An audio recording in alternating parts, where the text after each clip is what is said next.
नमस्कार, मैं हूं अंजलि और आप देख रहे हैं आरपीएस समाचार। तो चलिए शुरुआत करते हैं आज की बड़ी खबर से। मथुरा एनयूजेआई के राष्ट्रीय अध्यक्ष रास बिहारी और राष्ट्रीय उपाध्यक्ष प्रदीप तिवारी को ब्रज प्रेस क्लब कार्यालय पर स्मृति चिन्ह भेंट कर स्वागत करते हुए उपजा के प्रदेश उपाध्यक्ष एनयूजेआई के राष्ट्रीय सचिव ब्रज प्रेस क्लब अध्यक्ष डॉक्टर कमलकांत उपमन्यु एडवोकेट, इस अवसर पर पत्रकार विवेक प्रिय आर्य, टैरो कार्ड रीडर प्रतिमा सिंह, प्रवेश चतुर्वेदी सहित प्रिंट इलेक्ट्रॉनिक मीडिया कर्मी मौजूद रहे।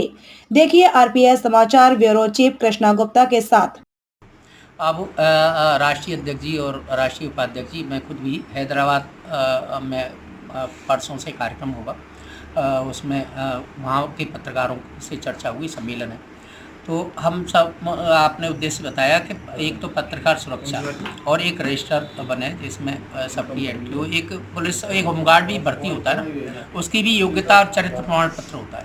पत्रकारों के साथ भी आजकल माफिया टाइप के लोग अपने अवैध धंधों को लेकर के अपने कर्मचारियों को फर्जी आईडी बना करके आगे लगा देते हैं, है ना। वो बतरा चौथोगाई वगैरह करते हैं, फिर अच्छे पत्रकार बदनाम होते हैं। ठीक है, तो ये ज़रूरी है कि पत्रकार की योग्यता और रजिस्ट्रेशन और ये सब होना चाहिए। दूसरा, अभी हमारे रास बिहारी जी ने, प्रदीप जी ने बताया कि रेलवे की कटौती जो सुविधा मिल रही थी, उसमें गेस्ट हाउसों में पत्रकारों को रुकने की व्यवस्था पे कटौती, तो सुविधाएं बढ़नी चाहिए बल्कि कम हो रही हैं। तो देश तरक्की जब करता है जब सबका विकास, सबका साथ और सबका वो करता है। मोदी जी का नारा भी है, तो सबके साथ ऐसा हो रहा है तो पत्रकारों के साथ ऐसा क्यों हो रहा है? तो ऐसा नहीं होना चाहिए, सुविधाएं बढ़नी चाहिए। पत्रकारों की सुरक्षा, जो देश अपनी जान हथेली पर है कि रात में दिन में पुलिस पर हथियार होते हैं, पत्रकार पर कोई हथियार नहीं होता कि आईडी और पेन लेकर के कवरेज करने जाता है। घटना स्थल है दूसरी जगह जहाँ एक्सीडेंट हुआ है या लूट हुई है, वहाँ अकेला पत्रकार पहले पहुँचता है, पुलिस बाद में पहुँचती है, उसकी सुरक्षा के साथ खिलवाड़ हो सकती है।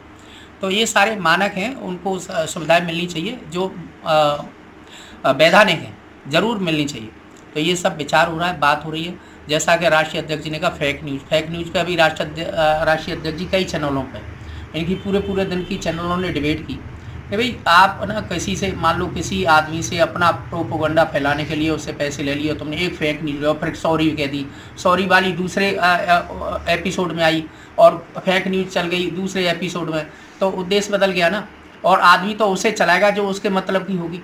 तो उससे कभी कभी हम मीडिया के साथियों को भी कहते हैं कि कोई भी वायरल हो रही है जो चीज़, उसकी पुष्टि अवश्य करें, उसकी सत्यता अवश्य हो, उसका दूसरा वर्जन जरूर लें, जिससे वैधानिकता बनी रहे, पत्रकारों की विश्वसनीयता बनी रहे। तो यही है, ये सारी मांगे हैं। और आज ब्रजभूमि में मैं माननीय राष्ट्रीय अध्यक्ष जी का, यहाँ से भोपाल से दिल्ली जा रहे थे, रास्ते में मैंने अनुरोध किया तो कुछ पल मिले हैं, पत्रकारों से बातचीत हुई है, उनका स्वागत कर रहे हैं। तो राष्ट्रीय अध्यक्ष श्री रास बिहारी जी और प्रदीप जी जो हमारे राष्ट्रीय उपाध्यक्ष हैं, दोनों का स्मृति चिन्ह देकर ब्रजभूमि में स्वागत करते हैं और कहते हैं ये सबकी ये है कि ऐसे ही पत्रकारों की बात अपने मंच से और अपने संगठन से उठाते रहें और पत्रकारों का अहित न हो। और जहाँ तक जो भी संगठन की बात है, सबसे पहला संगठन है जो राष्ट्र विचारधारा को लेकर के चलता है और राष्ट्र को सर्वोपरि मान करके अपना उद्देश्य पूर्ति करता है। तो मैं चाहूँगा इन दोनों पदाधिकारियों का या ब्रजभूमि में स्वागत है आने पर। जय हिंद। जी सर, बताएं, ऐसा अधिवेशन में बताया था अध्यक्ष जी ने, तो और क्या क्या आपके द्वारा जो है मुद्दे रखे गए?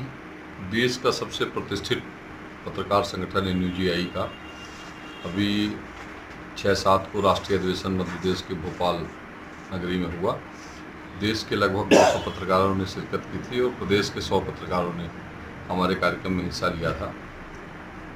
कार्यक्रम के मुख्य अतिथि कैलाश विजयवर्गीय जी रहे। एनयूजेआई के ये 2 दिवसीय कार्यक्रम में हमने संगठन को मजबूत करने की, पत्रकारों के जो सरकारों ने पहले रेलवे का सेशन दिया था, एक्रेडिटेशन कमेटी न बनाने, इन सब बातों को लेकर चर्चा हुई और हम ये तय करने जा रहे हैं आने वाले समय में कि हम केंद्र सरकार को और सरकार, स्टेट सरकार, राज्य सरकारों को ये पत्र सौंपेंगे, ये ज्ञापन सौंपेंगे, जिसमें हम जो सरकार हमारे सुविधाओं में कटौती कर रही है उस पर पुनः विचार करे और एक्रेडिटेशन जो कमेटियाँ, अधिमानता समिति जो बननी है राज्यों में, वो बने, उसमें सबसे ज़्यादा भागीदारी NUGI के पत्रकारों की हो, सदस्यों की हो। केंद्र में भी जो रेलवे की सुविधा कटौती कर दी गई है, तो जैसे पूर्व में चल रही थी उसको पुनः बहाल किया जाए, इसका वो रखेंगे। दूसरी बात ये है कि जो राज्य सरकारें पहले व्यवस्था देती थी कि अगर सर्किट हाउस में रुकना है तो उसमें भी पत्रकारों के लिए एक व्यवस्था दी जाती थी, वो भी बंद कर दी गई है, तो उसकी भी सुविधा बहाल हो। तीसरा ये है कि पत्रकार सुरक्षा कानून पूरे देश में NUGI ही एक ऐसी संस्था है जो उठाने जा रही है। एक नया प्रोग्राम है कि मीडिया काउंसिल बनाए, प्रेस काउंसिल की जगह मीडिया काउंसिल बनाए। तो मैंने राष्ट्रीय अध्यक्ष माननीय रासबिहारी जी, कमलाकांत मन्यू जी और प्रसन्ना मोहंती जी प्रेस काउंसिल ऑफ इंडिया में सदस्य हैं, हमारे महासचिव हैं राष्ट्रीय, ये सब लोग मिलकर अभी विचार विमर्श किए हैं। इस अधिवेशन में तय हुआ है कि मीडिया काउंसिल बनाने के लिए हम पुनः प्रयास करेंगे और सांसदों के पास जाएंगे और प्रयास करेंगे कि सांसद एकजुट हों हमारे लिए, हमारे देश में मीडिया काउंसिल बने जिससे ये तय हो सके कौन पत्रकार है, उसकी परिभाषा क्या है। और दूसरी बात ये है कि हम पत्रकार सुरक्षा कानून, उसकी मांग इसलिए करेंगे कि हम जब भी कोई गतिविधि करने जाते हैं तो कभी मेरे साथ घटना होती है तो उस तरीके से एक्शन सरकारें नहीं ले पाती हैं, और सरकारों को इनमें विचार करना चाहिए कि जिस तरह से पत्रकार अपने जान माल की सुरक्षा, अपने परिवार की सुरक्षा चाहता है, उस तरह से उनकी पत्रकार सुरक्षा कानून बने। वो सभी राज्यों को निर्देश दे केंद्र सरकार और कानून बने और कानून पारित हो जिससे पत्रकारों की सुरक्षा मजबूती से की जा सके। धन्यवाद। खबरों में अब तक बस इतना ही। मिलते हैं फिर ऐसी ही बड़ी खबर के साथ, तब तक के लिए नमस्कार और देखते रहिए RPS समाचार।